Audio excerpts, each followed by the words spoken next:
Kwa majina naitwa Dr. Collins Benedict, ni daktari wa idara ya dharura katika hospitali ya mkoa wa Arusha Mount Meru. Ndani ya siku hizi 3 tumekuwa na mafunzo ya uokoaji na dharura katika kitengo cha uokoaji na dharura katika jeshi letu la zimamoto mkoa wa Arusha, ambapo mafunzo haya yamelenga kuimarisha ushirikiano kati ya jeshi la zimamoto na idara ya dharura katika hospitali ya mkoa wa Arusha. Pili, kujengeana uwezo namna gani ya kusaidia wananchi wa mkoa wa Arusha pale ambapo wanapata majanga katika maeneo yao, hasa barabarani, majumbani, na kuweza kuwafikisha katika hospitali zetu wakiwa salama. Tumeweza kuwajengea uwezo maafisa na maaskari namna ya kuvaa vifaa tiba ambavyo vinaweza kuwakinga na maambukizi mbalimbali. Pia tumeweza kufanya drill ambayo imetengenezwa scenario ya namna ya kuwasaidia hawa maafisa na maaskari namna gani wanaweza kufanya uokoaji pale ambapo kunatokea changamoto, namna ambavyo wanaweza kaenda katika jamii zetu na kusaidia kuokoa wananchi na kuwapeleka katika hospitali. Kwa hiyo tumeweza kuwafanyia tathmini na kugundua kwamba wameweza kufit kabisa na kuweza kufanikiwa kufanya zoezi hili kwa ukamilifu na kwa hali ya juu katika kuokoa maisha ya Watanzania. Tumefanikiwa kupata mdau wa maendeleo ambao ameweza kutushika mkono katika kusaidia kuongeza vifaa tiba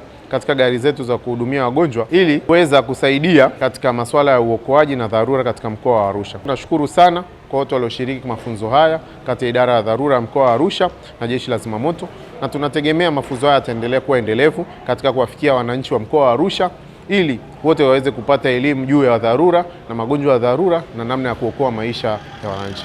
Asanteni sana. Kwa majina yangu naitwa Janet Joseph Laiza, ni afisa mafunzo mkoa wa Arusha. Napenda kuchukua nafasi hii kushukuru hospitali ya rufaa ya Mount Meru kwa kutupatia walimu kutoka kitengo cha huduma ya dharura kwa ajili ya kutupatia mafunzo, na mafunzo haya yalianza rasmi siku ya Jumatano, ambayo mafunzo haya yametupelekea kujenga uweledi katika kuboresha kazi zetu na uelewa mkubwa. Walitufundisha namna ya kumchukua mgonjwa katika sehemu ambayo sio salama na kumpeleka sehemu ambayo ni salama na namna ya kumsaidia. Tukajifunza namna ya kumwongezea mgonjwa pumzi. Ukimchukua mgonjwa wakati amekuwa unconscious, kwanza umfanyie assessment kwamba ana shida gani, alafu uweze kumsaidia kwa namna gani kabla ya kumpeleka katika hospitali. Siku ya hitimisho